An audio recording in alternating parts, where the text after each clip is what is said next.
어서 오세요. 먼 길 오시느라 다들 고생 많으셨죠? 전 여러분에게 재난재해 자원봉사에 대해 알려드릴 나인재라고 합니다. 반갑습니다. 안녕하십니까? 자, 오늘 여러분이 모이신 이유는 다들 아시죠? 네, 물론입니다. 네, 좋습니다. 여러분은 재난재해가 뭔지는 다들 알고 계시죠?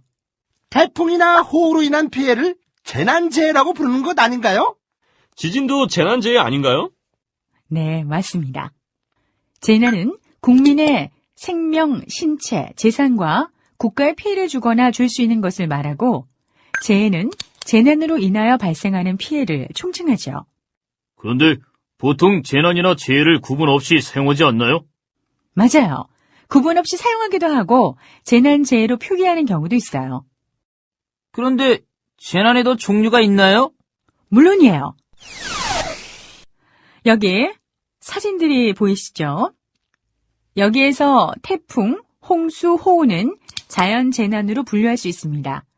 그리고 화재와 붕괴, 폭발 등은 인적 재난으로 분류할 수 있으며, 마지막으로 에너지, 통신을 비롯한 국가 기반 체계 마비와 전염병 확산 등으로 발생하는 사회적 재난으로 나누어진답니다.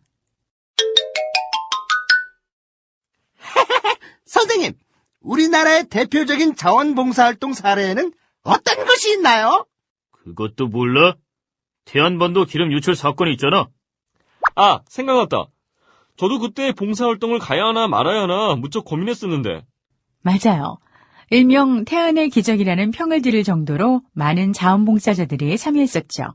태안의 기름 유출 사고에서 복구에 참여한 자원봉사자들은 태안의 기름띠를 손수 닦아 제거하고 마을 주민들을 위한 심리 상담 프로그램을 실행하기도 하며 경제력의 회복을 위해 태안의 해변가로 휴가를 가는 캠페인을 펼치기도 하였답니다.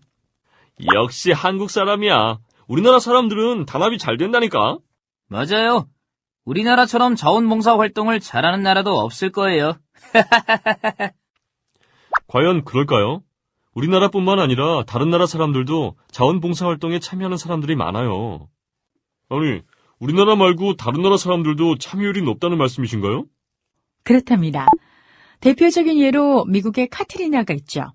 카트리나는 미국 남동부를 강타한 대형 허리케인으로 미국판 쓰나미라고 불리며 미국 역사상 최대 자연재난 중 하나로 기록되고 있는데요. 수많은 자원봉사자들이 수해 지역을 가가호 방문하여 점검하는 활동을 하였고, 학생들은 봄방학을 이용해 도시 청소와 재해 피해 주민 재해 정책 지원을 도왔으며, 연예인과 기업들도 구호 상금 마련이나 구조 활동을 한 것으로 알려졌죠. 오, 정말 자연재해가 무섭긴 무섭네요. 한순간에 도시가 물바다가 되어버리다니. 우와! 정말 자연 앞에서 인간은 너무 초라해 보여요. 그런데 최근에 동일본에 발생한 대지진도 자원봉사 활동이 끊임없이 이어지는 것 같던데요. 네, 좋은 지적이세요. 동일본 대지진은 인명피해와 함께 방사능 물질 유출이라는 제2의 재난도 함께 가져왔어요.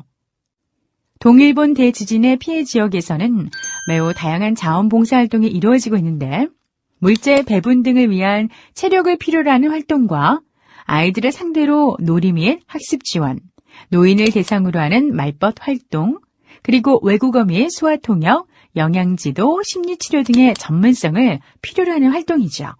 동일본 대지진은 자원봉사 지원이 세계적으로 이루어지던 데인데요. 역시 박 과장님이 예리하시네요. 맞아요. 근데 어떻게 해서 국제적으로 자원봉사가 이루어질 수 있었던 거죠? 재해복구에서 자원봉사가 크게 기여한다는 인식의 전환과 국가 차원의 재해는 더 이상 한 나라만의 문제가 아니라는 사실을 사람들이 알게 되었다는 점. 마지막으로 소셜 네트워크의 발전을 그 원인으로 볼 수 있답니다. 그럼 저도 한몫했군요. 저 SNS 완전 열심히 해요. 그건 나도 해.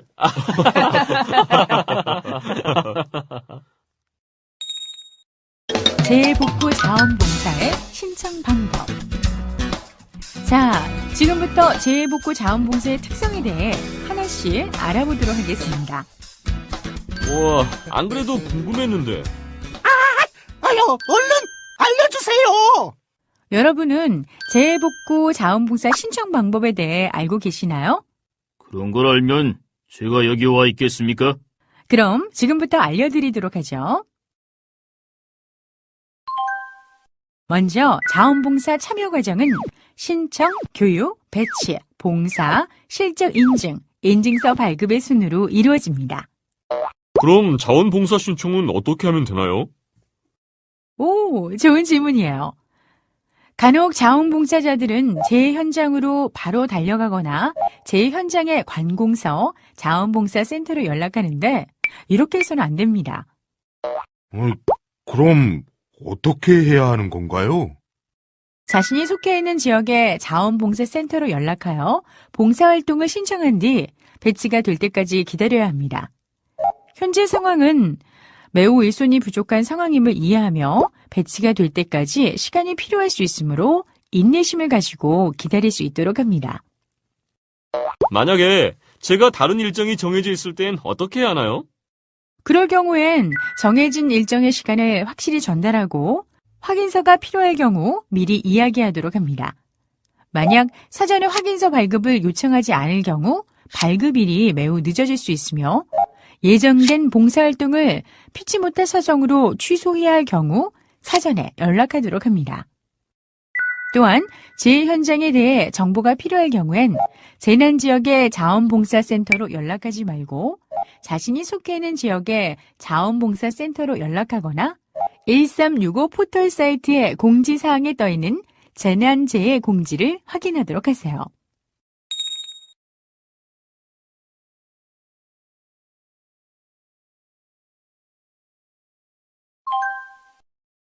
자원봉사 신청은 어떻게 하면 되나요? 네, 먼저 www.1365.go.kr로 접속을 하셔서 지역별, 분야별 자신의 조건에 맞는 자원봉사를 검색한 뒤 봉사시간과 장소, 봉사 유형, 모집 기간 등을 꼼꼼하게 확인한 후 본인에게 적합하다고 생각되면 페이지 하단에 있는 신청하기를 클릭하여 신청하면 된답니다. 참고로 재해 현장에 도착하면 자원봉사센터나 현장 안내소에서 현장에 대한 주의점과 필요 물품, 해야 할 일 등에 대한 교육을 받고 활동을 시작해야 한다는 것을 명심하세요.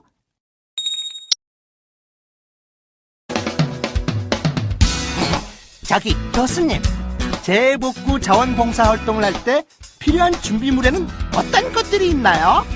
어떠한 봉사활동에 투입되느냐에 따라 준비해야 할 것들이 달라진답니다.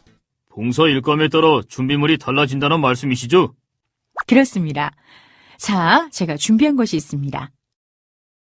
자, 다들 제가 드린 봉투는 받으셨겠죠? 네, 자신이 부여받은 각 일감에는 어떤 준비물이 필요한지 다른 직원들에게 알려주시겠어요? 제가 맡은 부분은 생활 지원, 물품 배부, 자원봉사 시 준비해야 할 준비물입니다. 생활 지원, 물품 배부 자원봉사를 위해서는 활동하기 편한 옷과 장갑이 필요합니다. 네. 제가 맡은 부분은 교통통제 및 주차 안내 시 필요한 준비물입니다. 교통통제 및 주차 안내 시에는 호루라기와 경광봉, 야광조끼가 필요합니다. 제가 맡은 부분은 말이지요. 세척과 청소입니다. 세척과 청소 봉사 활동을 할 때에는 여벌 옷과 장화, 수세미, 공업용 마스크, 빗자루가 필요합니다. 저는 농작물 관련 자원봉사 활동 시 준비할 사항에 대해 알려드릴게요. 농작물을 수확하거나 정리를 하기 위해서는 모자와 낫, 호미, 삽이 필요한데요. 겨울철에는 동상에 걸리지 않도록 주의해야 해요. 제가 알려드릴 준비물은 말이죠. 토사 치우기와 눈 치우기예요. 토사를 치우기 위해서는 삽과 외발수레, 마대, 안전모, 그리고 안전호가 필요하며 눈을 치울 때는 눈삽과 따뜻한 장갑이 필요합니다. 제가 알려드릴 준비물은 전문 봉사단과 관련된 준비물이네요. 도배나 집수리, 전기, 가스, 인명구조 등의 자원봉사 시에는 자신이 보유하고 있는 장비 사용해야 하는데 특히 평소에 사용하던 도구를 가지고 참여해야 합니다. 비닐하우스 철거 시 필요한 준비물입니다. 비닐하우스를 철거하기 위해선 리퍼와 펜치, 드라이버, 커터, 전동 드릴, 파이프 커터, 그리고 두꺼운 장갑이 필요하군요. 대부분의 도구는 자원봉사센터에서 준비하고 있지만 부족할 수 있기 때문에 봉사활동을 신청할 때 꼭 먼저 확인하여 준비하도록 해야 한답니다. 그렇다면 재복구 시 준비사항에는 어떤 것들이 있을까요? 식사와 간식 및 식수, 옷, 운동화, 장갑, 마스크, 세면도구, 의약품, 재해지역 지도 및 도로사항, 교통정보, 기타로 나누어 살펴볼 수 있습니다. 특히 옷의 경우 기후에 맞게 움직이기 편한 옷으로 여름에는 햇빛을 피할 수 있도록 하고 겨울에는 땀을 흡수해서 몸을 차갑게 하는 면보다 화학섬유나 양모 속옷을 선택하도록 하며 우천시의 준비도 하도록 합니다. 운동화는 안전화를 신는 것이 가장 좋지만 자원봉사 활동에서 가장 중요한 것은 활동력이므로 낮고 두툼한 신발이 좋습니다. 그리고 장갑은 모든 활동에 빼놓을 수 없는 것으로 코팅이 되어 있는 목장갑이 좋으며 쓰러진 가옥이나 토사, 재해 현장에는 엄청난 먼지가 발생하므로 먼지와 함께 성면이 포함되어 있어 되도록 공업용 마스크를 준비하는 것이 좋습니다. 또한 수건과 비누, 칫솔, 치약 등의 세면도구와 붕대, 반창고, 두통약, 감기약, 위장약, 개인의 복용 중인 약을 준비하도록 하며 그 외 손전등과 침낭, 라디오, 필기도구 등 개인의 성향에 따라 준비를 하도록 합니다. 참고로 시원한 물을 오래 먹을 수 있는 방법을 알려드릴까요? 출발할 때 보온통에 얼음만 가득 채우고 물을 현지에 가서 채우면 시원한 물을 오래 먹을 수 있답니다. 그리고 자원봉사 활동을 할 때에는 땀을 많이 흘릴 수 있으므로 식용소금을 준비하여 탈수로 인한 어지러움을 방지할 수 있도록 하세요.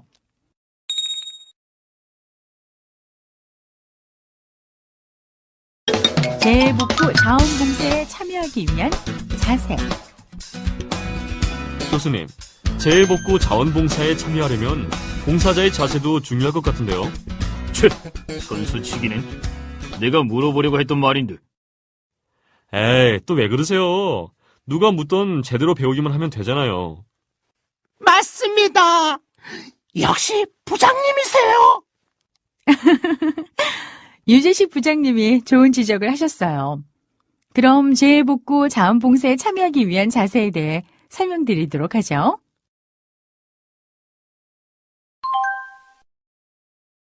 재복구 자원봉사자의 자세는 내 지역 복구 활동 시의 자세와 타 지역 복구 활동 시의 자세로 나누어 살펴볼 수 있습니다. 먼저 내 지역 복구 활동 시엔 크게 3가지 자세가 중요합니다. 첫째, 원활한 복구 활동을 위해 다 같이 참여하는 것이 중요합니다. 즉, 구호, 복구를 위한 교통 통제에 적극 협조하고 대형 차량 이동에 필요한 통행로를 확보한 뒤 주차를 시키도록 하며 자원봉사 단체들은 평소에 준비해온 역할 분담에 적극 참여하는 것이 중요합니다. 둘째, 선진 시민 의식을 가질 수 있도록 합니다. 민, 관, 군이 한마음이 되어 서로를 믿고 격려해주고 구호품 배분과 급식 등 시민들이 선진 의식을 가지고 우리 지역에 찾아오는 봉사자에게 고마운 마음을 가지는 것이 중요하죠. 셋째, 이재민의 아픔을 같이 나누는 자세가 중요합니다. 지역의 봉사자가 먼저 자원봉사에 앞장서도록 하며 평소의 재능과 전문 지식을 우리 이웃의 이재민에게 아낌없이 나누어 줄 수 있는 자세를 가지는 것이 중요하죠. 그렇다면 타 지역 복구 활동 시에는 어떤 자세가 필요할까요? 첫째, 제 지역의 정서를 생각해야 합니다. 화장이나 장신구, 의상에 주의해야 하고 가벼운 언행을 조심해야 하며 재복구 봉사를 불우이웃 돕기로 생각하면 안 됩니다. 둘째, 재복구 자원봉사는 진실성을 가지고 참여하여야 합니다. 간단한 준비물과 식사 및 간식 등은 꼭 지참하여 참여하도록 하고 최대한 많은 시간을 할애하여 재복구 자원봉사에 참여하도록 합니다. 그리고 현장의 변동에 따른 일감에 대해 편견을 갖지 않도록 하는 것이죠. 셋째, 선진 시민 의식을 발휘하여야 합니다. 즉, 제 지역에 구경하러 가지 않고 교통 통제에 적극 참여하고 대형 차량 통행로를 조성하도록 주차를 조심해야 하며 현지 상황을 비판하지 말아야 하죠. 어떤가요, 여러분? 재난재해 자원봉사가 어렵지만은 않은 것 같죠? 네, 재난재해 자원봉사에 대해 막연하게만 생각했었는데 교수님 덕분에 많은 것을 알게 된 것 같아요. 내가 하려던 말을 또 가르치는군. 아무튼 감사했습니다. 교수님의 설명 너무 명쾌했습니다. 에이, 아부하시기는. 저도 잘 들었습니다. 저도요! 전 바로 실천에 옮길 거라고요. 저도 같이 가요. 좋아요. 그럼 이번 주말부터 재난재해가 일어난 곳으로 달려가도록 합시다.